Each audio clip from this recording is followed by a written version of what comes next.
Hi everyone, so this video is going to be my end of August updates. I'm going to start with my new acquisitions I got at the Vancouver Orchid Society summer sale. So the first thing I want to talk about is this charcoal pot. I think it's really cool the way it looks. The opening is quite tiny though, so the only thing that fit in here was my Psychopsis limminghei. Yeah, I just think this pot looks really neat. So another thing I got is this Dendrobium Formosum. I had this plant before from Gngora, but it had no roots and it ended up dying, so this is just a replacement for that.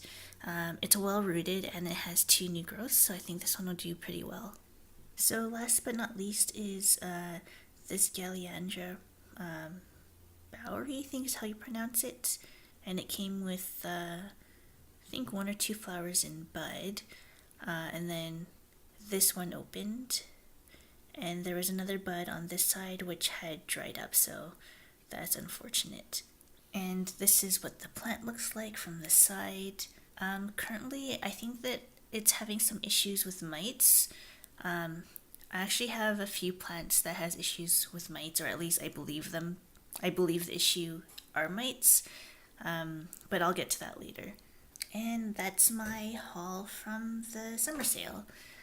So now I'm going to talk about kind of the infestation, I guess, I'm having right now, and I'll show you all the plants that are affected, or I believe that are affected. So it all started with my Ionocidium popcorn Haruri. I think I've mentioned this before in previous videos, but this plant just wasn't doing well for me. You can see I've lost quite a few leaves, and this middle leaf was like closed. So I picked it up and I looked at it a little bit closer, and I noticed there was a bunch of dots on it. So I took a magnifying glass and those dots were moving. So that kind of clued me in that, okay, it's clearly being consumed by some insect or mites. I think they're mites, but I don't know 100%. That being said, I straight away created the horticultural oil solution, and I sprayed the plant.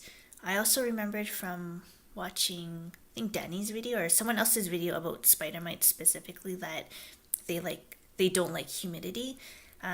So because this was the only plant that I knew was affected at the time, I put it in this container with some water at the bottom, and I sealed the top with cling film just to keep the humidity quite high. I feel like it solved the problem. I haven't noticed any more moving dots on this guy, and I did notice that this leaf has opened up, so I think it's recovering.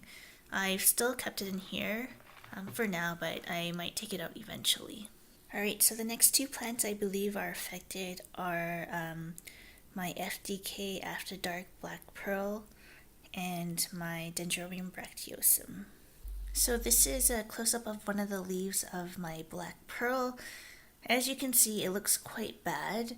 After looking at my Ionocidium, I figured, okay, this one probably has a problem. And this is the back of another leaf. So I had initially thought that maybe light was an issue because I have another catasetum that sits beside this one. I'll show you later. It ended up losing all its leaves a bit early, and it had a similar pattern, but for whatever reason, I believed it was probably the light at the time, but now I don't think that's the case. As for my Dendrobium bracteosum, I'm not 100% confident that this one is also affected. I did notice a few small dots. I keep calling them dots, but that's the way I see them. So I just sprayed it just in case. It doesn't have the same leaf damage as the FDK After Dark Black Pearl. So this is the back of one of the leaves, and this is the front of said leaf. So while we're at this plant, I just want to give some more updates on the little bumps. So the little bump is still there from before, and there's 2 on the other side. So you can see here there's one at the bottom there, and then there's one right here. So the next set of plants that I believe to be infected are these ones. So this is my Stanhopea nigro-violacea Batman. It's doing quite well actually, but I'll get back to that later. So as you can see, it has kind of a similar issue with the leaves, although I didn't actually notice anything on these leaves, so I took this as a precautionary measure. That being said, it did push out a lot of new root growth, which is great. For a very long time, this had no activity except to lose a couple leaves, and it also has a new growth. So right here. Yeah, so despite the issues, it's doing pretty okay. So this is my Stanhopea gibbosa. It was doing pretty well before, but I noticed the leaves drying up. You can tell right now, like, it's just not doing great.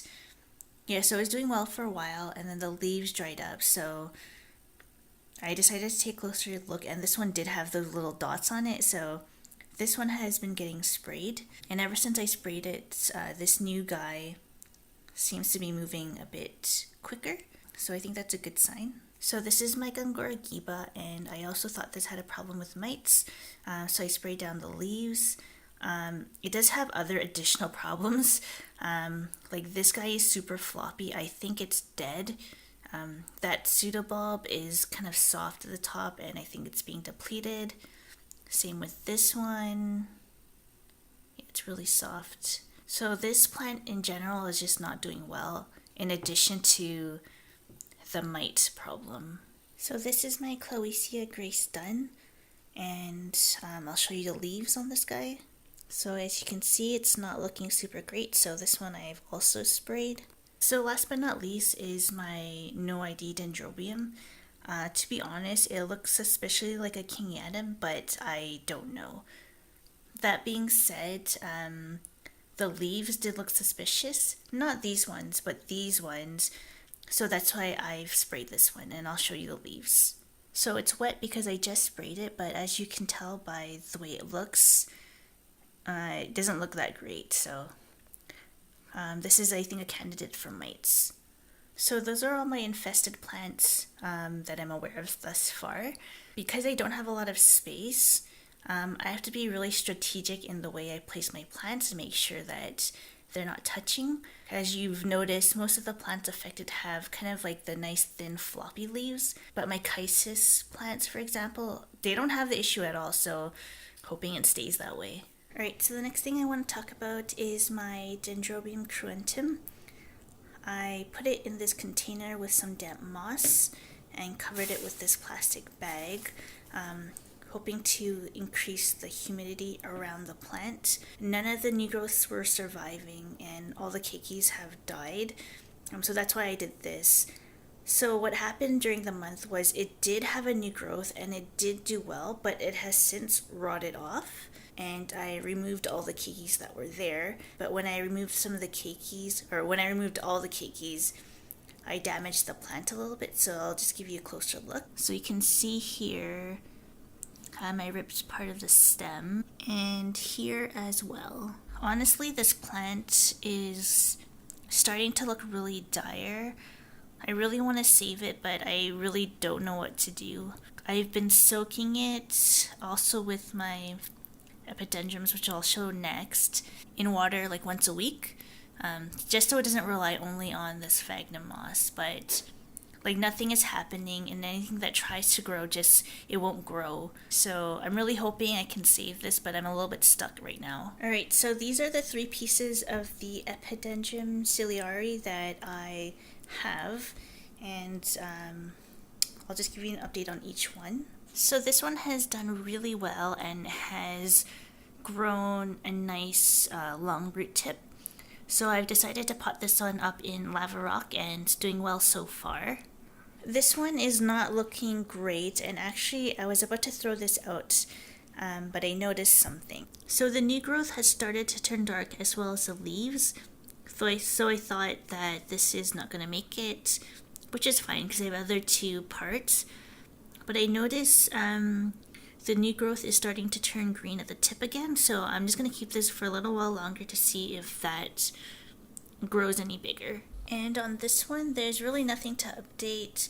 Nothing has grown, but nothing has died off either, so this one's still in limbo. So I finally had time to put my birthday phal into a kokedama style repotting, I guess, and I've put it in this cup and saucer set just because I think it looks cute. I'll give you a closer look at how I did the kokedama. So this is my first time doing a kokedama.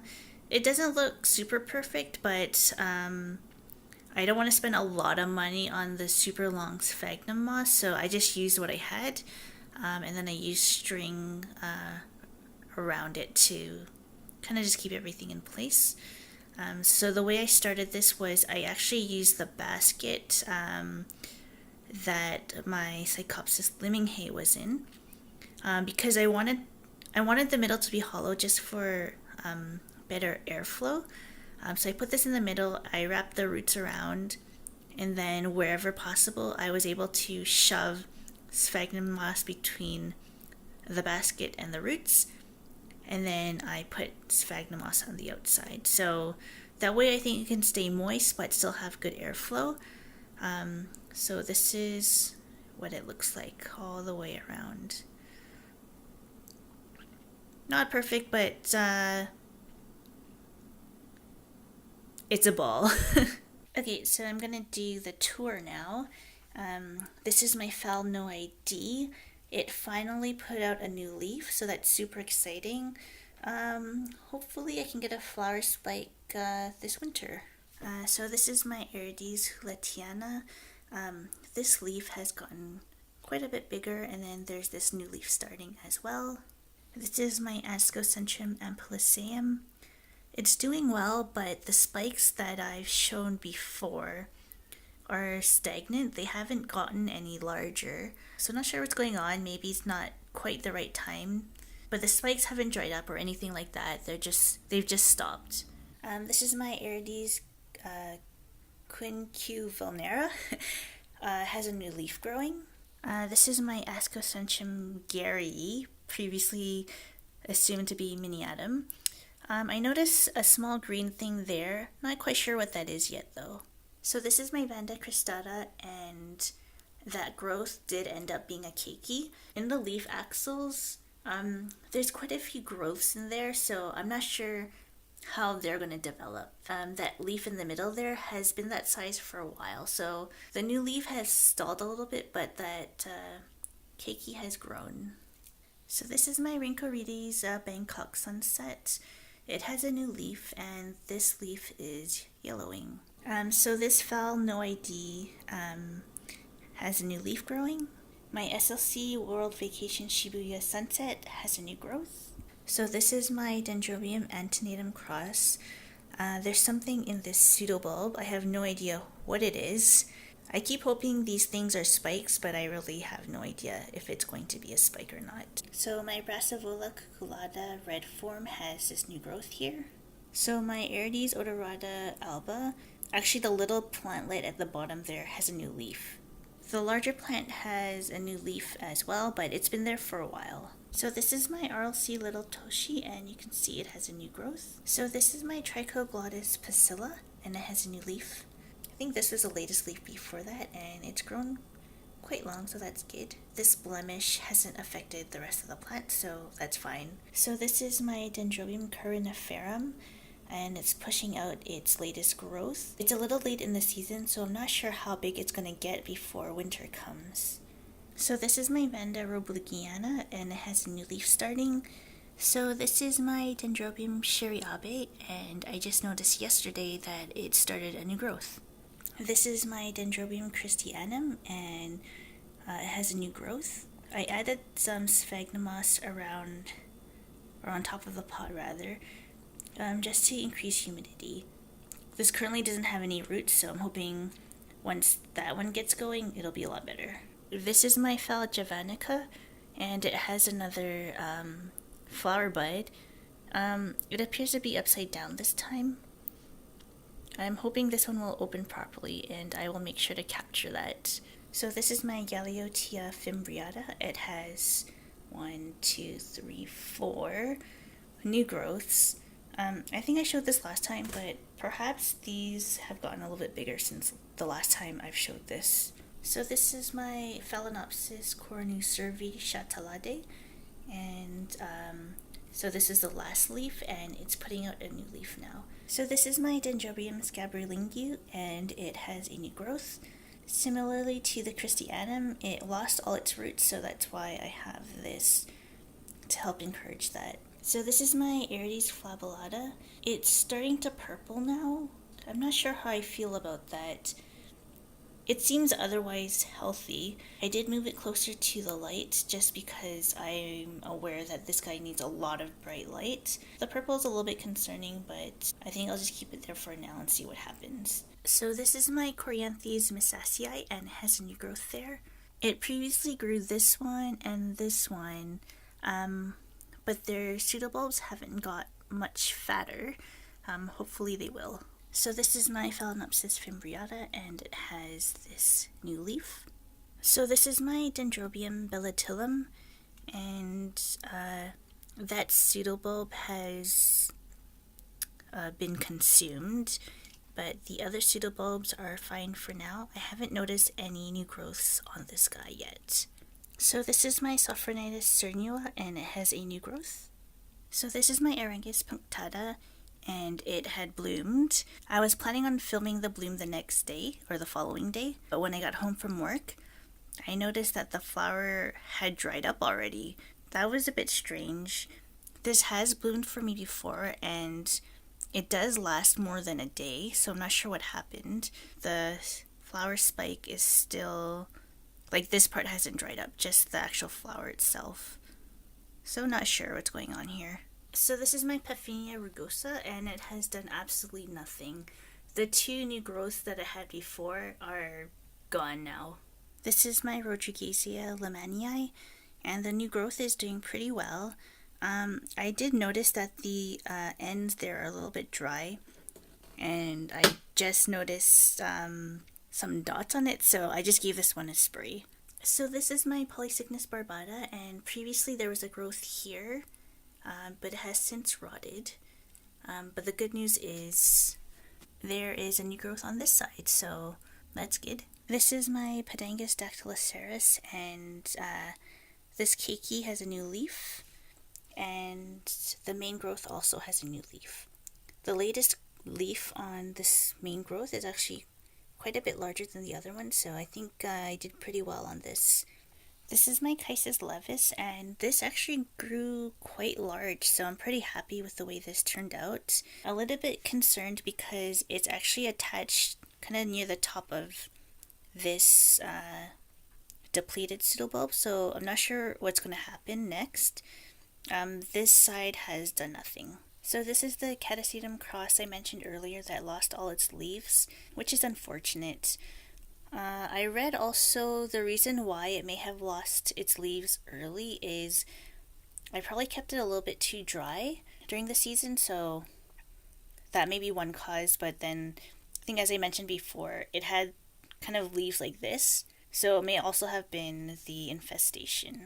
As you can see here, I'm trying to make sure these plants don't touch any other plants that haven't yet been affected. And this is my RLC Village Chief North Green Genius, still in bloom. And here's an update on the flask. That leaf is starting to get damaged. Yeah, that's the only new thing I noticed that was kind of bad. Whatever was brown before is still brown. So a question for everyone watching is, do you think I should unflask this and kind of just clean it up, or should I leave it in here for now? I'm kind of wanting to take them out, but I do feel that they're still too small for that, only because I don't want this to get worse, so that's the only reason. This is my Clowesia Rebecca Northern Mikapi. Not much going on, but one thing I learned was that the pseudobulbs on catasetums can curve. I'll show you on my other catasetum, sorry. I know that they can lean towards the light, but I didn't realize they can actually curve. So that was a bit strange. I tried to rotate this around just to straighten it up a little bit, but I think it's a little bit too late for that. And this is my Bulbophyllum fascinator. It grew this latest growth, which is really, it's a good size, a lot larger than this little guy, which is, where it's coming out of. Hoping to get some blooms out of this, but we'll see. This is my Bolophyllum harbrotinum, and it has a new growth there. So this is my Catasetum cross, and it has a flower spike. I was so surprised to see that, but I'm very happy. But as you can see, the pseudobulb is curved over, which is very strange. Yeah, like the other one, I wanted to turn it around, hopefully to straighten it, but I don't think that's going to happen. So I just try to position it so that the spike has somewhere to go now. And last but not least, my Bolophyllum Clowesia has a new growth. Okay, so that's my video for today. We'll end with the shot of my new Galeandra baueri. Thank you for watching, and I'll see you next time. Bye!